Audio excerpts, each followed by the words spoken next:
کہ حالات حاضرہ پر گفتگو بھی جان لیوا ثابت ہو جاتی ہے۔ بسا اوقات لوگوں کے احوال سے متعلق گفتگو انسان کے دین و ایمان کے لیے بھی خطرناک ثابت ہو جاتی ہے۔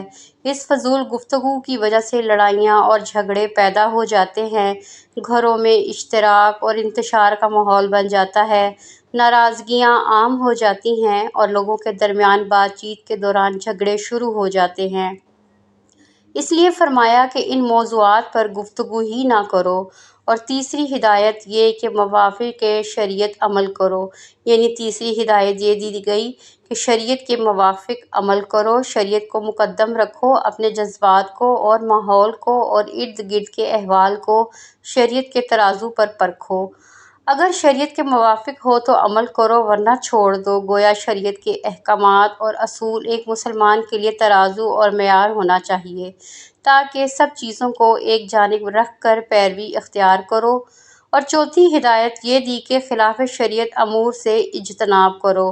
چوتھی ہدایت اور نصیحت پر فرمایا کہ جو بات شریعت کے خلاف ہو، منکر ہو، اس سے اطلاق کرو، چاہے اس کا تعلق گفتگو سے ہو، کسی طریقہ کار سے، جذبات سے ہو، مگر وہ شریعت کے خلاف تو اس پر عمل مت کرو، اس سے اپنے آپ کو بچاؤ۔ اور پانچویں ہدایت آپ صلی اللہ علیہ وآلہ وسلم نے یہ ارشاد فرمائی کہ اپنی اصلاح کی فکر کرو۔ پانچویں اور آخری ہدایت یہ دی کہ اپنی اصلاح کی فکر کرو، عام لوگوں کے معاملات کو چھوڑو، اپنے آپ کو بچاؤ اور ہلاک ہونے والوں کے ساتھ اپنے آپ کو ہلاک مت کرو۔ یعنی تمہیں معلوم ہو کہ تمہاری باتوں سے انہیں کوئی فائدہ نہ ہوگا، تمہاری نصیحت پر وہ عمل نہیں کریں گے، تو اب اپنے آپ کے بچاؤ کی فکر کرو اور ان کے ساتھ مل کر ہلاکت میں مت پڑو۔ اس لیے اہل علم کا یہ مقولہ ہے کہ کبھی بھی انسان کو شر سے دھوکہ نہیں کھانا چاہیے، اگرچہ شر چلنے والے، شر کا ساتھ دینے والے اور اس شر میں حصہ ڈالنے والے افراد زیادہ ہی کیوں نہ ہوں۔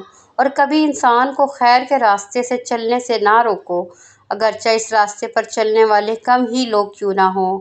یعنی اپنی پوری توجہ اپنی ذات پر رکھو، اپنی فکر کرو اور ان آپس میں لڑنے والوں سے اور ان کے امور سے تعامل مت کرو، یعنی ایسے لوگوں سے واسطہ پڑ جائے جو آدمیت کے جوہر ہی سے محروم ہیں اور ان لوگوں میں نیکی اور حق کو قبول کرنے کی صلاحیت ہی نہ ہو، تو ایسے لوگوں سے صرف نظر کر کے اپنی فکر کرو۔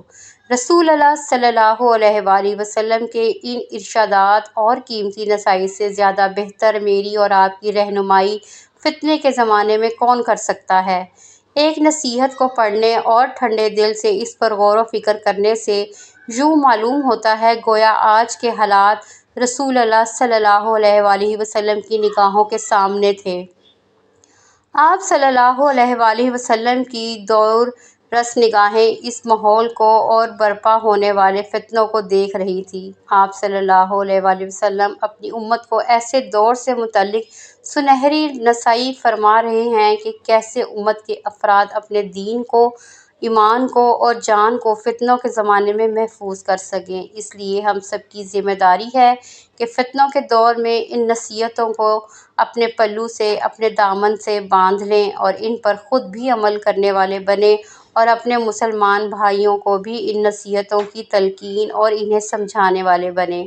اللہ تبارک و تعالی ہمیں ان نصیحتوں پر عمل کرنے کی توفیق عطا فرمائے اور اللہ تعالی ہمیں فتنوں کے شر سے محفوظ رکھے، کیونکہ یہ آج کل میں بہت زیادہ بڑھ چکے ہیں، جیسا کہ بخاری شریف کی حدیث کے اندر بھی رسول اللہ صلی اللہ علیہ وآلہ وسلم نے پہلے ہی بتا دیا تھا۔ چنانچہ حضرت اسامہ بن جہاد رضی اللہ تعالیٰ عنہ سے روایت ہے کہ رسول اللہ صلی اللہ علیہ وآلہ وسلم مدینہ کے ٹیلوں میں سے ایک ٹیلے پر چڑھے اور فرمایا، اس وقت جو کچھ میں دیکھ رہا ہوں کیا تم بھی اسے دیکھ رہے ہو؟ تو صحابہ کرام رضی اللہ تعالیٰ عنہ نے عرض کیا، نہیں اے اللہ کے رسول صلی اللہ علیہ وآلہ وسلم، ہم نہیں دیکھ پا رہے۔ تو آپ صلی اللہ علیہ وآلہ وسلم نے ارشاد فرمایا، میں دیکھ رہا ہوں کہ وہ بارش کے قطروں کی طرح تمہارے گھروں میں داخل ہو رہے ہیں۔ پیارے دوستو، اگر اس حدیث مبارکہ پر ہم غور کریں تو آج نیٹ اور موبائل سے اور سوشل میڈیا کے ذریعے یقیناً آج وہ فتنے ہمارے گھروں کے اندر صبح شام برسات کے قطروں کی طرح کثرت کے ساتھ نازل ہو رہے ہیں۔